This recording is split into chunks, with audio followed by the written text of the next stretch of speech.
जय हिंद। मैं हूं राजेश सिन्हा। दोस्तों, आज भी बात ईरान की ही करेंगे, आज भी बात अमेरिका की ही करेंगे। जाहिर है हम यहां पर डोनाल्ड ट्रंप और मुस्तफा खमनेई के बीच जो तनातनी चल रही है ईरान को लेकर के, उसके बारे में बात करने वाले हैं। नई जानकारी जो मैं आपके लिए लेकर आया हूं वो ये है कि डोनाल्ड ट्रंप एक बार फिर से झुकते नजर आ रहे हैं ईरान के सामने। हमला किया था ईरान के ऊपर, लेकिन आज कह रहे हैं नहीं, युद्ध नहीं करूंगा, बातचीत करूंगा, समझौता करूंगा। पूरी जानकारी बताऊंगा कि अंदर खाने में क्या चल रहा है अमेरिका और ईरान के बीच में, कौन सी ऐसी कंट्री है जो मध्यस्थता कर रही है, और अगर बातचीत होने वाली है तो वो कहां होगी। पूरी कहानी बताऊंगा, लेकिन उसके पहले एक छोटा सा निवेदन है आपसे। आप इस चैनल को सब्सक्राइब कर लें, बेल आइकन को प्रेस कर लें, ताकि आने वाले दिनों में जो भी जानकारी हम आपको देना चाहें, जो भी न्यूज़ वीडियोस हम आपके लिए बनाते हैं, वो आपको एकदम आसानी से मिलता रहे। आइए अब वापस चलते हैं ईरान। 28 फरवरी का वो दिन था जब अमेरिका और इजराइल ने ईरान के ऊपर हमला बोल दिया था। पूरी की पूरी सरकार को मार दिया, सुप्रीम लीडर अयतुल्ला खमनेई को मार दिया था। 40 दिनों का महायुद्ध हुआ, लेकिन ईरान डटा रहा, पलटवार भयानक करता रहा अमेरिका के उन सैन्य ठिकानों पर जो खाड़ी के देशों में अमेरिका ने बना रखे हैं। और हुआ यूं कि जब डोनाल्ड ट्रंप को लग गया कि वो इस युद्ध को नहीं जीत रहे हैं, तो उन्होंने सीज फायर कर दिया, MOU कर लिया, और बात यहां तक आ गई कि 60 दिनों तक बैठकें होंगी और उसके बाद ईरान और अमेरिका के बीच में एक समझौता हो जाएगा और ये हमेशा के लिए मुद्दा सुलझ जाएगा। बात फिर से वही आ गई है। पहले 40 दिनों का महायुद्ध हुआ, फिर सीज फायर हुआ, और उसके बाद 13 दिनों तक लगातार हमले किया अमेरिका ने ईरान के अलग अलग ठिकानों पर। बदले में पलटवार ईरान भी करता रहा और हॉर्मुज स्ट्रेट लगातार बंद है, आज भी बंद है। आज की जो ताजा जानकारी है वो ये है कि डोनाल्ड ट्रंप ने अभी पत्रकारों से बातचीत करते हुए ये कहा है कि वो चाहते हैं कि ये मुद्दा सुलझ जाए, एग्रीमेंट हो जाए। वो एग्रीमेंट करना चाहते हैं, यानी वो युद्ध नहीं चाहते हैं। अपने सरकारी हवाई जहाज एयरफोर्स 1 में वो पत्रकारों से बातचीत कर रहे थे, और एक सवाल के जवाब में उन्होंने कहा कि आज से वहाँ बातचीत शुरू होनी है अमेरिका और ईरान के बीच में, और उसके बाद हम पूरी तैयारी कर चुके हैं कि इस बार हम समझौता कर लेंगे। अभी एक दिन पहले की बात है, डोनाल्ड ट्रंप ने धमकी दी थी ईरान को और कहा था कि हम आपके ऊपर इतना बड़ा हमला करने वाले हैं, इतना बड़ा हमला करने वाले हैं कि आप कल्पना भी नहीं कर सकते हैं। अगर शब्दों की बात करें तो उन्होंने तो ये लिख दिया था social media platform truth social पे कि वर्ल्ड वार सेकेंड के बाद इतनी बड़ी बर्बादी दुनिया कभी नहीं देखी होगी जो वो करने जा रहे हैं। उन्होंने साफ तौर पे कहा जितने भी वाइटल इंस्टॉलेशंस हैं, इंस्टीट्यूशंस हैं ईरान के, उनके ऊपर वो इतना बड़ा हमला करेंगे जितना सेकेंड वर्ल्ड वार के बाद हुआ ही नहीं था। लेकिन उसी पोस्ट में उन्होंने वो भी कह दिया था कि वो चाहते हैं कि एग्रीमेंट हो जाए, ईरान के साथ बातचीत हो जाए, और ईरान का भी यही जवाब अभी आया है। ईरान की तरफ से ये बयान आया है कि वो भी यही चाहते हैं कि MOU जो हुआ था ईरान और अमेरिका के बीच में, अमेरिका उसको ऑनर करे, यानी उसको लागू रखे। अभी थोड़े दिन पहले की बात है जब हॉर्मुज स्ट्रेट में ईरान की मर्जी के बगैर टैंकर्स और वहां से जब कार्गो शिप्स गुजरने लगे थे तो ईरान उस पर हमले करने लगा था। ईरान बार बार यही कह रहा है कि हॉर्मुज स्ट्रेट पर उसका नियंत्रण है और वहां से वो कोई भी कार्गो शिप, कोई भी टैंकर तभी गुजरेगा जब ईरान से उसे परमिशन मिलेगा। लेकिन अमेरिका और मित्र देशों के कई ऐसे टैंकर्स थे जो वहां से गुजरने की कोशिश कर रहे थे और उन पर ईरान हमले कर रहा था बार बार, और उससे नाराज होकर डोनाल्ड ट्रंप ने लगातार 13 दिनों तक ईरान के ऊपर हमला किया। लेकिन फिर उन्होंने ये कह दिया कि नहीं, उन्हें यह लगता है कि युद्ध कभी भी सुलझा नहीं सकता है इस मसले को, और जो समझौता है, एग्रीमेंट है, वो बेहतर विकल्प है। और वो फिर से वही दोहरा रहे हैं डोनाल्ड ट्रंप।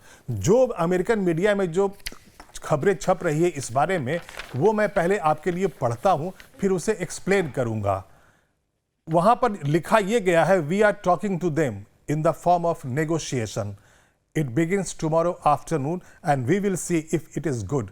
यहाँ पर ये डोनाल्ड ट्रंप के हवाले से बताया गया है, डोनाल्ड ट्रंप का ये बयान बताया गया है कि वो कह रहे हैं कि हम लोग उनसे बातचीत कर रहे हैं, मतलब ईरान के जो कमांडर्स हैं, उनके हुक्मरान हैं ईरान के, जो वहाँ नेता हैं, हम उनसे बातचीत कर रहे हैं और हम नेगोशिएशन के फॉर्म में बात कर रहे हैं। इट बिगिंस टुमारो आफ्टरनून, यानी वो कह रहे हैं कि आज दोपहर के बाद ये बातचीत होनी है and we will see if it is good.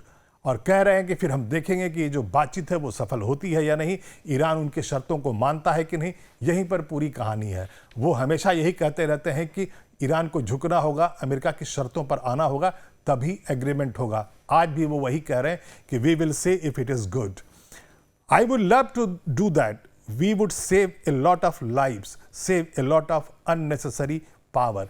अब वहाँ पर वो ये कह रहे हैं कि अगर ऐसा हो जाता है, समझौता हो जाता है, बातचीत सफल रहती है, ईरान शर्तों को मान लेता है और एक ऐसा फेस सेविंग फार्मूला निकल आता है कि अमेरिका और ईरान दोनों इस मुद्दे पर एक साथ नज़र आते हैं, तो उससे क्या होगा कि बहुत सारी जिंदगियां बच जाएगी और बहुत सारा पावर बचेगा।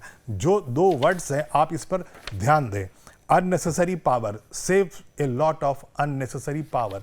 अब यहाँ पर कहने का मतलब उनका यह है कि चूंकि युद्ध चल रहा है, 40 दिनों तक हुआ, फिर 13 दिनों तक उन्होंने हमला किया और वहाँ जानकारी ये निकल कर आई है कि अमेरिका के पास जो खाड़ी के देशों में उनके पास जो सैन्य अड्डे हैं, वहाँ पर जो इंटरसेप्टर्स है अमेरिका का, वो खत्म हो रहा है।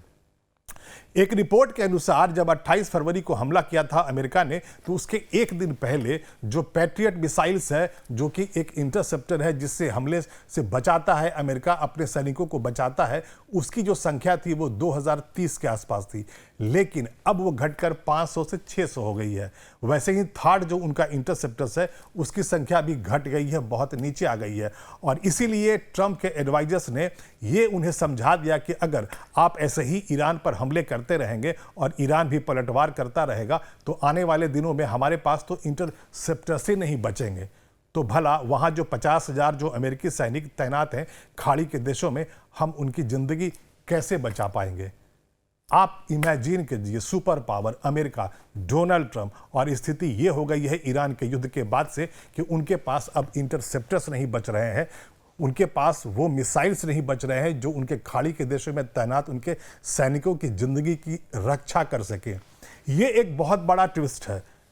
इसको अगर समझाना चाहूं मैं आपको, तो भाई बता रहा हूं कि एक आधिकारिक बयान है अमेरिका का, उसमें ये कह रहे हैं अमेरिका के अधिकारी कि अमेरिका जो इंटरसेप्टर्स बनाता है, यानी थर्ड और पैट्रियट की मैं बात कर रहा हूं, तो वो महीने में 4 और 5 बनते हैं और उसकी जो लागत आती है बनाने की, वो 2 लाख 4 लाख अमेरिकन डॉलर्स आती है।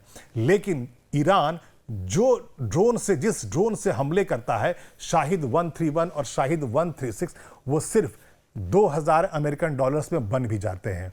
और एक ड्रोन अगर अमेरिका के ऊपर चला देता है ईरान, यानी कि अगर एग्जाम्पल के तौर पर ले लें जॉर्डन या कतर या कहीं भी किसी भी खाड़ी के देश में अगर अमेरिका का सैन्य अड्डा है और अगर वहाँ पर ड्रोन चलाता है ईरान, तो 2000 रुपये का बना, 2000 अमेरिकन डॉलर का बना हुआ एक ड्रोन शाहिद वो चलाता है। और उससे बचने के लिए अमेरिका के जो सैनिक चलाते हैं पैट्रियट और थर्ड, उसकी कीमत होती है 2 लाख से 4 लाख अमेरिकन डॉलर, और वो महीने में अमेरिका 5 बना पाता है, जबकि ईरान ऐसे ड्रोन्स महीने में 100 से ज़्यादा बनाता है। जाहिर है ईरान का युद्ध अमेरिका इसीलिए नहीं जीत पा रहा है कि एक तो ये अमेरिका मेनलैंड से ये बहुत दूर है, और जो लड़ाई होती है वो ईरान और जो खाड़ी के देशों में जो अमेरिका के जो सैन्य अड्डे हैं उनके बीच में होती है। ना तो वो वाशिंगटन से कोई इंटरकॉन्टिनेंटल बैलिस्टिक मिसाइल्स फायर करते हैं, ना वहाँ से वो फाइटर प्लेन्स भेजते हैं, और ना ही उनके पास जो 5000 से ज़्यादा जो परमाणु बमों का जखीरा है उसे वो यूज़ कर सकते हैं। जाहिर है ये जो लड़ाई चल रही है ईरान की, वो ड्रोन्स और मिसाइल्स के सहारे चल रही है। और पूरी दुनिया को पता है, आपका भी जानना बेहद ज़रूरी है कि ईरान के पास जो जखीरा है बैलिस्टिक मिसाइल्स का, बहुत खतरनाक मिसाइल्स हैं उसके पास। हालांकि रेंज सिर्फ 2000 किलोमीटर तक ही है, वो वाशिंगटन और न्यूयॉर्क नहीं पहुंच पाते हैं। लेकिन अयतुल्ला खमनेई ने अपनी ज़िंदगी में, यानी 28 फरवरी के पहले ही, उन्होंने IRGC के कमांडर्स को एक ब्लूप्रिंट बनाकर दे दिया था कि अगर हमला होता है ईरान के ऊपर तो आपको टारगेट्स होंगे जो खाड़ी के देश हैं जहां पर अमेरिका ने सैन्य अड्डे बना रखे हैं और उसके सैनिक तैनात हैं। और वही हुआ। 28 फरवरी को जब हमले के बाद पलटवार ईरान करने लगा, तो वहां से जो बैलिस्टिक मिसाइल्स और ड्रोन्स दागे जाने लगे, वो खाड़ी के देशों में ही दागे जाने लगे और वही बर्बादी होने लगी। और जब 40 दिनों के युद्ध के बाद भी डोनाल्ड ट्रंप समझ गए कि अब वो ईरान को नहीं हरा पाएंगे, तो उन्होंने कह दिया कि हम सीज फायर करते हैं। पहले 14 दिनों का, फिर बाद में एक लंबा सीज फायर कर लिया।